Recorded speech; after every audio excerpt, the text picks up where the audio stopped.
प्रणाम मित्रों, कुलदीप भगत online classes में पुनः स्वागत करता हूं आपका। आज देखिए, अपन बात करते हैं ऋग्वैदिक कालीन धर्म और दर्शन के बारे में। धर्म और दर्शन के बारे में अपन पढ़ रहे हैं। इसमें जो प्रमुख बातें होंगी उनकी अपन चर्चा करते हैं। देखिए, धर्म और दर्शन के बारे में इंपॉर्टेंट बातें। देखिए, ऋग्वेद काल में जो धर्म में देखें अपन तो प्रकृति का महत्व था। प्रकृति का महत्व था। प्रकृति की विभिन्न रूपों में पूजा होती थी। प्रकृति की विभिन्न रूपों में पूजा होती थी और पूजा भय से प्रारंभ हुई। पूजा भय और सम्मान और भय से पूजा है, यह प्रारंभ हुई प्रकृति की विभिन्न रूपों में। प्रकृति की पूजा है, यह कौन कौन से रूपों में प्रारंभ होती है तो ये देखेंगे आप। तो आपका जो है जल है, वर्षा है और सूर्य है, बादल है और जंगल है और आंधी है और बिजली है।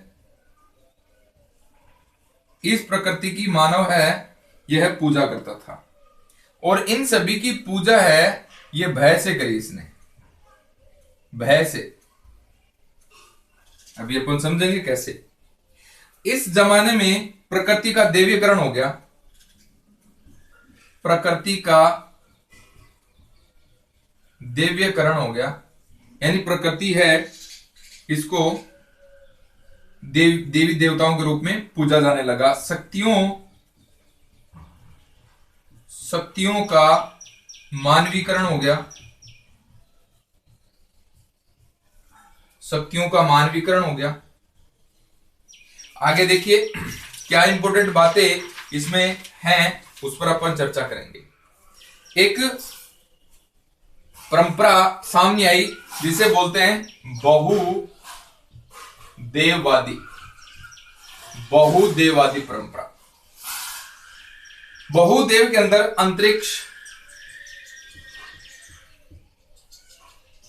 अंतरिक्ष, आकाश और पृथ्वी के देवता हैं, इनकी पूजा होने लगी। आर्यों की मूल प्रवृत्ति थी बहुदेववाद।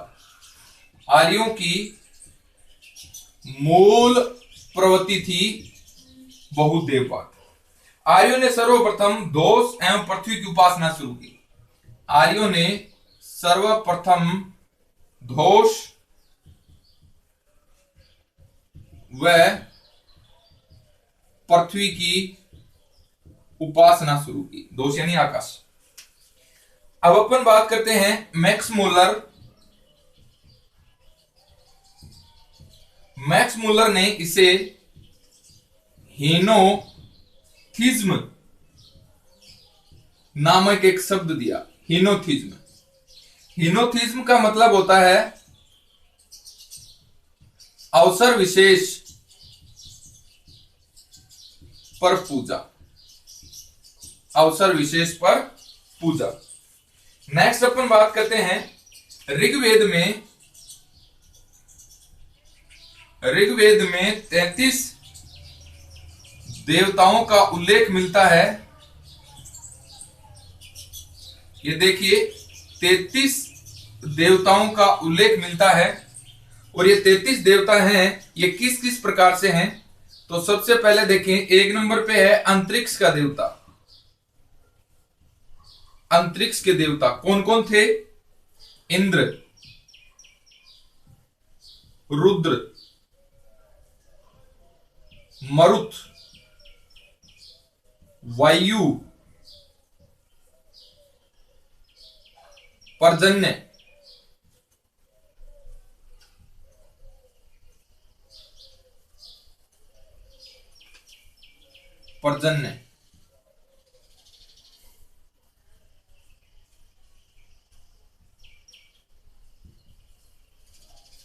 नेक्स्ट है आकाश के देवता।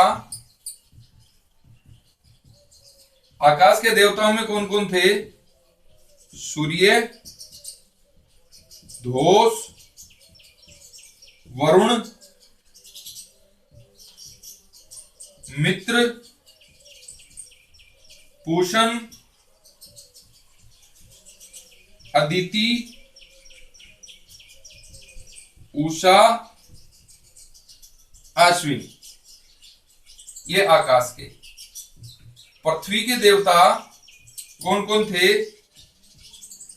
अग्नि, सोम, पृथ्वी, बृहस्पति, सरस्वती। सरस्वती।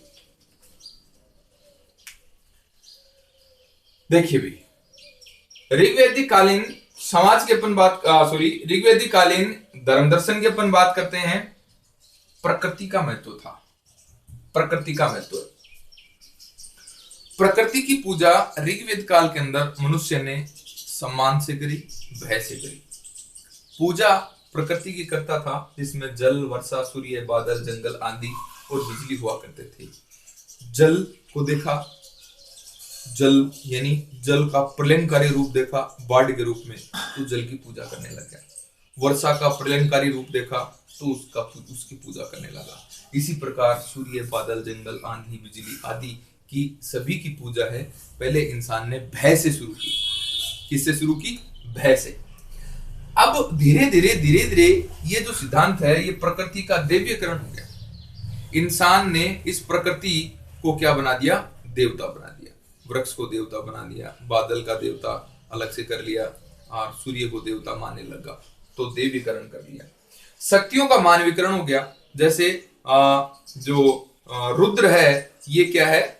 संहार का प्रतीक है। रुद्र संहार का प्रतीक है। इसी प्रकार शक्तियों को क्या हो गया? मानवीकरण हो गया।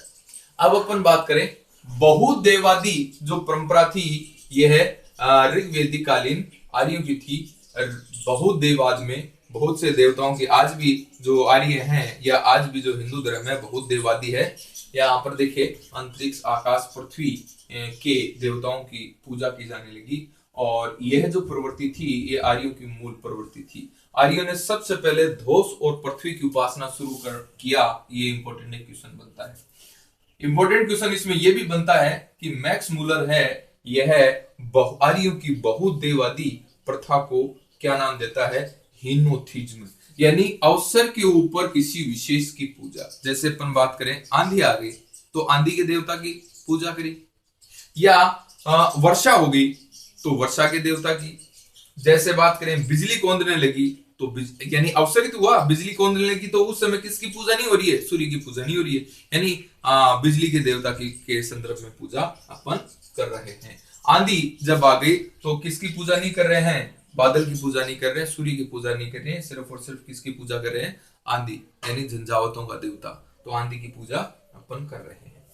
इसके बाद में अपन बात करें ऋग्वेद के अंदर 33 देवताओं का उल्लेख हुआ है, जिसमें अंतरिक्ष, आकाश और पृथ्वी, इसके अंदर 11-11 देवताएं हैं। तो प्रमुख देवताओं की अपन बात करें, ये जो चैप्टर आपका है ये इंपॉर्टेंट बनता है, इंपॉर्टेंट है। देखिए अंतरिक्ष के देवता कौन कौन थे? इंद्र, रुद्र, मरुत, वायु, पर्जन्य। आकाश के देवता कौन कौन थे? सूर्य, धोष, वरुण, मित्र, पूषण, अदिति, उषा, अश्विनी। पृथ्वी के देवता कौन कौन से थे? अग्नि, सोम, पृथ्वी, बृहस्पति और सरस्वती। ये किसके थे? अग्नि के देवता थे। इन तीनों जगह जो है यह अग्नि जो थी, यह तीनों स्थानों की जो देवता जो है ये अग्नि, तीनों स्थानों की, तीनों अंतरिक्ष में भी, आकाश में भी और पृथ्वी में भी अग्नि है, यह पूज्य होती थी। क्योंकि अग्नि को अतिथि देव कहा जाता था। अग्नि है ये देवताओं तक हवि पहुंचाने का एक साधन होती थी। तो अग्नि है, अग्नि जो देव होता था वो अंतरिक्ष का भी होता था, आकाश का भी होता था और पृथ्वी का भी होता था। यानी जो अग्नि देव है ये तीनों जगह इनकी उपासना होती थी, पूजी जाती थी अग्नि। आगे देखिए, देवताओं के संदर्भ में अपन बात करें आगे और क्या क्या इंपॉर्टेंट बातें बनेंगी, देखें साहब। अब अपन बात करते हैं इंद्र। इंद्र के संदर्भ में बात करें, देखिए इंद्र, इंद्र के संदर्भ में अपन बात करेंगे, क्या क्या बातें रहेंगी। इंद्र ऋग्वेद काल में सबसे प्रमुख देवता है, सबसे प्रमुख देवता है और 250 बार इसका उल्लेख हुआ है। और देखिए उपनाम इसके, युद्ध का देवता सोमपा, युद्ध का देवता है सोमपा है। और विजेंद्र है, विजयेंद्र है। शक्र केतु है, शक्र कर्तु है। और मध्वा है। ये सारे के सारे इसके उपनाम हैं।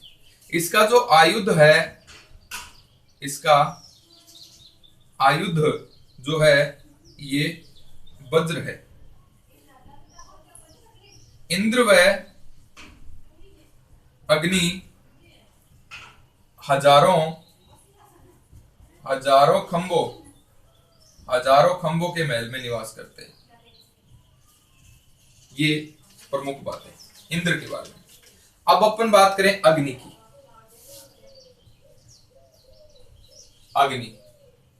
अग्नि में देखें, दूसरा प्रमुख देवता है, दूसरा प्रमुख देवता है आर्यों का इंद्र के बाद में। 200 बार ऋग्वेद में इस शब्द का उल्लेख हुआ है। देवताओं व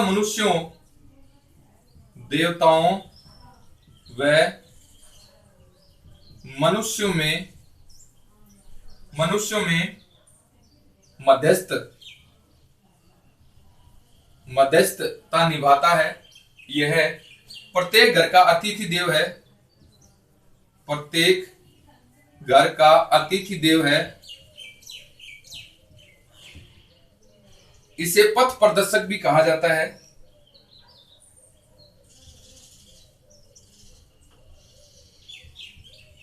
पथ प्रदर्शक। नेक्स्ट है ऋग्वेद का प्रत्येक मंत्र इसी देवता की स्तुति से प्रारंभ होता है। देखिए एक बार अपन बात करते हैं इंद्र की। सबसे प्रमुख है, आर्यों का देवता है, सबसे प्रमुख देवता इंद्र है आर्यों का। देखेंगे क्या क्या इंपॉर्टेंट बातें होंगी इसमें। सबसे प्रमुख देवता है आर्यों का इंद्र। 250 बार इसका उल्लेख हुआ है ऋग्वेद के अंदर। उपनाम देखिए, युद्ध का देवता सोमपा, विजेंद्र, शक्रकर्तु और मधुआ, ये इसके उपनाम है। इसका आयुध ब्रज है, वज्र है। और इंद्र व अग्नि है, ये दोनों देवता हजारों खंभों के महल में निवास करते हैं। अग्नि के संदर्भ में देखिए, दूसरा है आर्यों का प्रमुख देवता। 200 बार इसका ऋग्वेद में उल्लेख हुआ है। देवताओं व मनुष्य के मध्य मध्यस्थता निभाता है। ये प्रत्येक घर का अतिथि देव है, पथ प्रदर्शक है। ऋग्वेद का प्रत्येक मंत्र है, यह अग्नि की स्तुति से ही प्रारंभ होता है। अग्नि की स्तुति से प्रारंभ होता है ऋग्वेद का प्रत्येक मंत्र। नेक्स्ट आ जाए।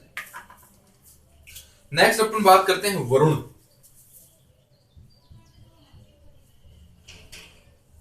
देखिए सर, वरुण है यह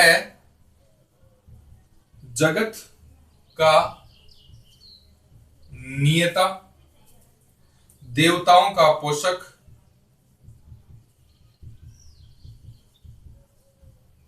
नेक्स्ट है रथ का नियामक,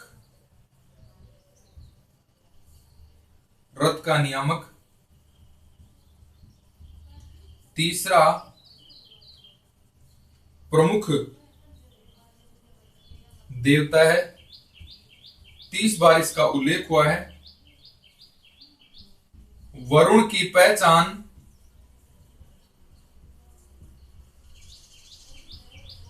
ईरान का ग्रंथ है, ग्रंथ का नाम है जिंद अवेस्ता में अहूर मजदा नाम से जाना जाता है। नेक्स्ट अपन बात करते हैं वरुण के बारे में। तो देखिए, इसे झंझावत,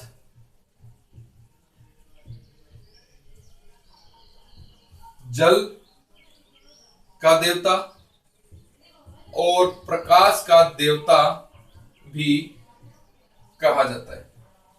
इसे ऋतस्य गोपा कहा जाता है। ऋतस्य गोपा यानी नैतिक नियमों का संरक्षक। नेक्स्ट है बोगस, कोई अभिलेख है तुर्की में। इसमें चार देवता दिए गए हैं, इंद्र, मित्र, वरुण और नासत्य। नेक्स्ट अपन बात करें तो देखिए सोम देवता है इसके बाद में। सोम देवता की बात जब अपन करते हैं तो इसमें और क्या इंपॉर्टेंट बातें बनेंगी। सोम देवता है, यह सोम से संबंधित था और ऋग्वेद के का जो नवा मंडल है ये इसको समर्पित है। ऋग्वेद का नवा मंडल है, इसको समर्पित है। नेक्स्ट आगे देखिए, एक बार इसको समझेंगे। वरुण के बारे में बात करते हैं। जगत का नियता कहते हैं, देवताओं का पोषक कहते हैं, ऋत का नियामक कहते हैं। यह आयुओं का तीसरा प्रमुख देवता है। 30 बार इसका उल्लेख हुआ है ऋग्वेद के अंदर। वरुण की पहचान ईरान का एक ग्रंथ है जिंद अवेस्ता, और इस ग्रंथ के अंदर अहूर मजदा नामक एक देवता का जिक्र किया गया है, जिसकी समानता किससे लगाई गई है? वरुण से लगाई गई है। इसे झंझावत, जल और प्रकाश का देवता कहते हैं। ऋतस्य गोपा कहते हैं इसे यानी नैतिक नियमों का संरक्षक है, ये ऋतस्य गोपा कहते हैं। बोगोस गोई अभिलेख है तुर्की के अंदर, जो आर्यों का एक साक्ष्य है बहुत बड़ा। इसके अंदर 4 देवताओं का उल्लेख है, इंद्र, मित्र, वरुण और नासत्य। अब अपन सोम देवता की बात करें। सोम देवता है, यह सोमरस से संबंधित है। मुंजवत पर्वत पर सोम निकाला जाता था। नवा मंडल है ऋग्वेद का, ये इससे संबंधित है सोम देवता से। आगे देखें सब, आगे और क्या क्या इंपॉर्टेंट बातें हैं आपकी ऋग्वेद काल के अंदर। देखिए, अब कुछ देवता है प्रमुख। धो, ये है सूर्य का पिता और सबसे प्राचीनतम देवता। अब है बृहस्पति, ये है देवताओं का पुरोहित बृहस्पति। अब है अरण्यानी, ये है जंगल की देवी। नेक्स्ट है सरस्वती, ये है नदियों की देवी। नेक्स्ट है अन्यू, ये है क्रोध की देवी। नेक्स्ट है उषा, ये है सूर्योदय काल की देवी। नेक्स्ट है आपकी अदिति, ये है प्रकृति की देवी। नेक्स्ट है मरुत, ये है आंधी तूफान का देवता। नेक्स्ट है पर्जन्य है पशुओं का देवता। पशुओं का देवता, जिसका रथ है बकरे खींचते।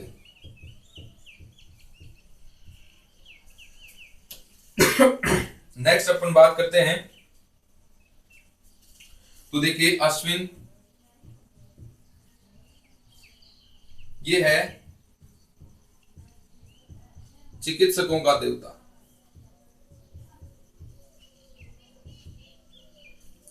ये है पूषण, पूषण, पूषण है। नेक्स्ट अपन बात करते हैं जिसका पशुओं का देवता कहा जाता है, रथ बकरे खींचते हैं इसके। प्राचीन धर्म ग्रंथों में इंद्र के साथ कृष्ण का,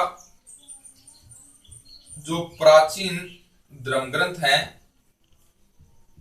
इसमें इंद्र के साथ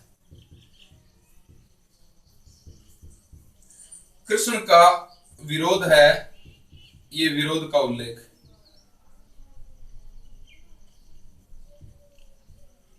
यानी कृष्ण के साथ में आप इंद्र की पूजा नहीं कर सकते। वैदिक काल में सबसे महत्वपूर्ण देवी सरस्वती थी। महत्वपूर्ण देवी सरस्वती थी, जिसे वाग देवी भी कहा गया है। ईडा, ईडा इस समय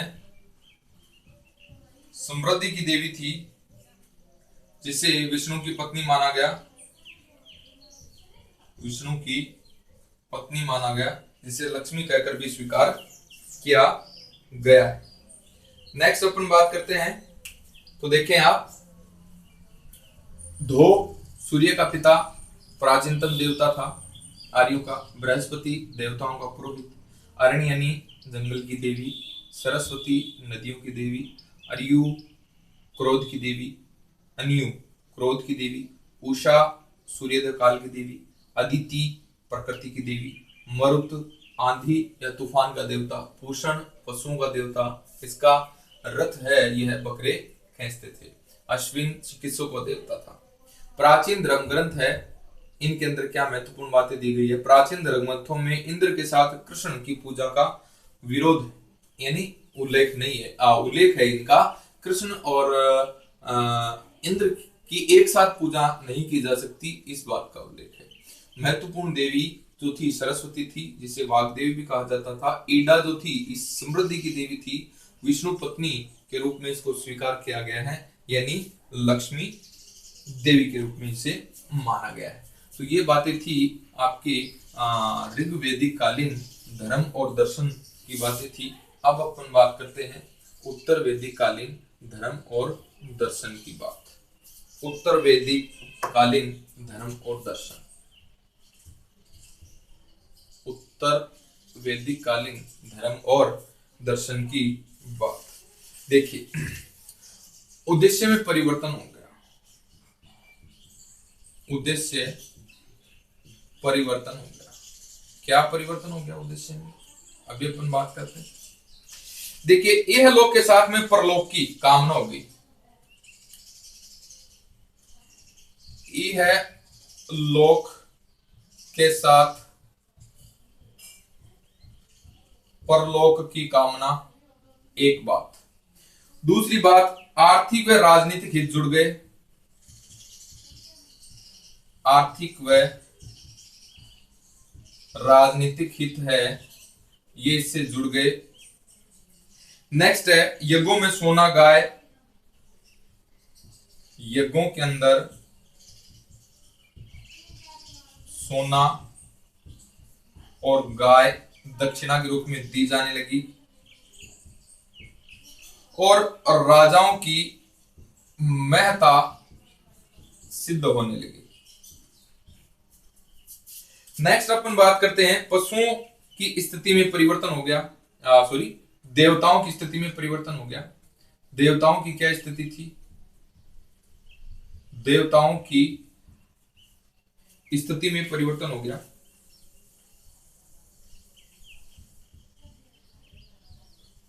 स्थिति में परिवर्तन हो गया। देखिए, प्रजापति प्रजापति प्रमुख देवता हो गए उत्तर वैदिक कालीन लोगों के। रुद्र है, ये क्रोध का देवता हो गया। नेक्स्ट है विष्णु है, ये चालक, पालक, पालक या संरक्षक हो गया। नेक्स्ट है इंद्र है, ये नाग का देवता, घर लूटने वाला,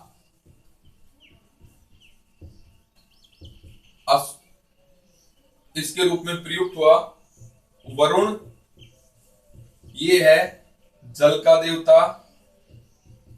अश्विन है, ये कृषि का देवता। अश्विन को चूहा हंता भी कहा जाता है, चूहा हंता, चूहा हंता भी इन्हें कहा गया।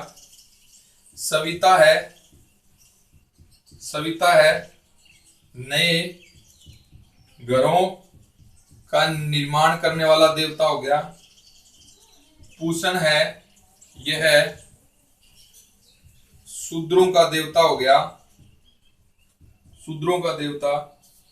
अब है देवताओं की संख्या, देवताओं की संख्या 33 करोड़ देवी देवताओं की कल्पना को बल मिला।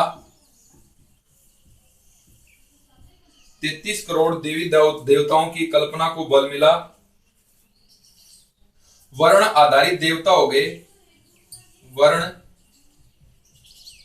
आधारित देवता हो गए, जैसे बृहस्पति, बृहस्पति किनका देवता हो गया? ब्राह्मणों का देवता हो गया। और पूषण है, यह किनका देवता हो गया? शूद्रों का देवता हो गया। देखिए बात करते हैं, उद्देश्यों में परिवर्तन हो गया। यह लोक के साथ में परलोक जुड़ गया उत्तर वैदिक काल में, यानी इस लोक के साथ में परलोक, यानी परलोक के अंदर आत्मा, आत्मा परमात्मा को बल मिला, पुनर्जन्म को बल मिला, और ये सारी बातें, यानी इस लोक के साथ में परलोक का भी नाम जुड़ गया। आर्थिक व राजनीतिक हित साथ में जुड़ गए, यानी जो यज्ञ होते थे उनके वो महंगे होने लगे, उसमें सोना चांदी गाय आदि दान में दिया जाने लगा। राजा का राजनीतिक हित जुड़ गया यज्ञ के अंदर, राजा की महत्ता सिद्ध होने लगी यज्ञों से, यानी परिवर्तन हो गया सारा उद्देश्य में। देवताओं की स्थिति में भी परिवर्तन आ गया। प्रजापति है, ये प्रमुख देवता हो गया उत्तर वैदिक काल का, यानी पहले जो था ऋग्वेद काल में कौन सा देवता था? इंद्र था, अब प्रजापति हो गया। रुद्र है, ये क्रोध का देवता हो गया। विष्णु है, ये पालक या संरक्षक है। इंद्र है, ये नाग का देवता या घर लूटने वाला देवता हो गया। वरुण है, यह जल का देवता। अश्विन है, यह कृषि का देवता या चूहा हंता हो गया। सविता है, ये नए घरों का निर्माण करने वाला देवता। और पूषण है, शूद्रों का देवता माना गया। देवताओं की संख्या में परिवर्तन हुआ, पहले तो 33 देवता ही थे, अब 33 करोड़ देवी देवताओं की संकल्पना है, इसको बल मिला। यानी 33 करोड़ देवी देवताओं की संकल्पना का जो बल मिला, ये उत्तर वैदिक काल के अंदर हुआ। अच्छा, वर्ण आधारित देवता हो गए। बृहस्पति है, यह तो ब्राह्मणों का देवता हो गया। और पूषण है, ये शूद्रों का देवता हो गया। आगे देखें, आगे और क्या महत्वपूर्ण बात बनेगी इसके अंदर। अब अपन बात करें उपासना, उपासना व पूजा पाठ की विधि है, इसमें परिवर्तन हो गया। याज्ञिक कर्मकांड है, ये ज्यादा होने लगे। दो प्रकार से होते थे, व्यक्तिगत और सामूहिक, दो प्रकार से होते थे याज्ञिक कर्म कांड। आगे देखिए और क्या इंपॉर्टेंट बातें होंगी। याज्ञिक कर्मकांड है, इसमें देखिए शब्दों की शुद्धता पर बल दिया जाने लगा। कर्मकांडों में शब्दों की शुद्धता पर बल दिया जाने लगा। नेक्स्ट है यज्ञ है, यह आडंबर युक्त होने लगे। पशुओं की बलि है, यह दी जाने लगी। आर्थिक दृष्टि से महंगे हो गए। नेक्स्ट है, और क्या इंपोर्टेंट बात हुई, आर्य संस्कृति का मिश्रण हो गया अनार्य संस्कृति है, इसका मिश्रण हो गया आर्य संस्कृति के अंदर। क्या हुआ, जादू टोना वशीकरण और भूत पिशाच आदि जो हैं, ये नए सिद्धांत का उदय हुआ। नए सिद्धांत का उदय हुआ। नए सिद्धांत में क्या हुआ, ब्रह्मलोक की कल्पना को बल मिला। पुनर्जन्म की जानकारी शतपथ ब्राह्मण में मिलती है। नेक्स्ट है नरक की संकल्पना, कर्म की प्रधानता और मोक्ष की संकल्पना और अद्वैतवादी दर्शन है, इसको बल मिला। और आत्मा परमात्मा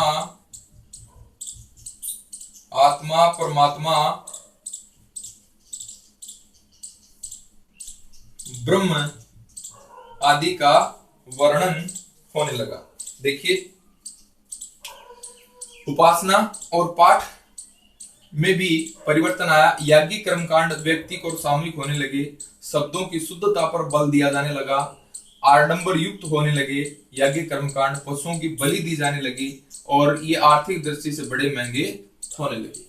अब है अनार्य संस्कृति का मिश्रण हो गया।